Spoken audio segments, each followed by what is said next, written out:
અમદાવાદ શહેરમાં રેપિડો, ઓલા, ઉબેરની બાઇક અને car service બંધ કરવાનો નિર્ણય આરટીઓએ લીધો છે. સર્વિસ બંધ થતા સર્વિસનો ઉપયોગ કરતા ગ્રાહકોને પ્રતિકૂળતાનો સામનો કરવો પડી રહ્યો છે. આ મુદ્દાને લઈને જીએસટીવી અમદાવાદ આરટીઓ સાથે વાત કરી ત્યારે તેમણે જણાવ્યું કે ઓલા, ઉબેર, રેપિડો જેવી કંપનીઓ અમદાવાદ આરટીઓ પાસેથી ઓટો રિક્ષાનું એગ્રીગેશન લાયસન્સ મેળવ્યું હતું. અન્ય કોઈપણ લાયસન્સ ન મેળવતા રિક્ષા યુનિયનોની માંગ સામે આ પ્રકારની પ્રક્રિયા કરવામાં આવી છે. હાલ 1 મહિના માટે બંધ કરી નોટિસ મોકલવામાં આવી છે. જો ખુલાસો નહીં કરે તો કાયદાકીય પ્રક્રિયા પણ હાથ ધરાશે. પણ બીજી તરફ હાલ ઓલા, ઉબેર અને રેપિડો જેવી બાઇક ટેક્સી ઓનલાઈન બુકિંગ ચાલુ જોવા મળી રહી છે. જ્યારે રેપિડો ચાલક સાથે વાત કરી ત્યારે તેમણે કહ્યું કે અમે રોજના 500 થી 700 રૂપિયા કમાઈને અમારું ગુજરાન ચલાવતા હતા. હીરા ઉદ્યોગ બંધ થયા બાદ અમે આ બાઇક ટેક્સી તરફ વળ્યા હતા. તે પણ સરકાર અને આરટીઓ દ્વારા બંધ કરવામાં આવે છે. તેથી અમારે મરવાનો વારો આવ્યો છે.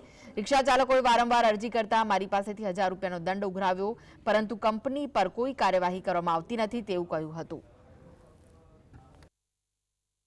જે બાંયધરીનો સમય 15 દિવસનો હતો એમને આપ્યો તો 15 દિવસ દરમિયાન એમણે કોઈ આ પ્રકારે ફોલોઅપ ના કર્યું અને અત્રેની સૂચનાનો કોઈ એમને જવાબ પણ ના આપ્યો. જે અનુસંધાને જે લીગલ મારી પાસે રિમેડી છે, મતલબ કાયદો અમને જે પરમિટ કરે છે એ કાયદા અનુસંધાને અમે નિયમો અનુસંધાને એમને 30 દિવસ માટે પ્રતિબંધ ફરમાવ્યો છે. જો અમલવારી કરવાની એમને બાંયધરી આપશે, ખાતરી આપશે તો પછી એ પ્રતિબંધ વિશે ફેરવિચારણા થઈ શકે છે. આરટીઓ તરફ તો કોઈ ઝુકવો તૈયાર નહીં. આમાં અમારી રોજગારી ચાલે છે, રોજગારી અમારી બંધ થઈ જશે જો આ લોકો આવી રીતે હેરાન કરશે તો. તે બધી જગ્યાએ હેરાનગતિ આ લોકો આરટીઓ વાળા, ટ્રાફિક પોલીસ વાળા ફૂલ હેરાનગતિ કરે છે. રેપિડો છે, પોર્ટર છે, આ બધા તરફથી બધાને હેરાન કરવામાં આવે છે. તો તમારી શું માંગ રહેશે મુખ્ય?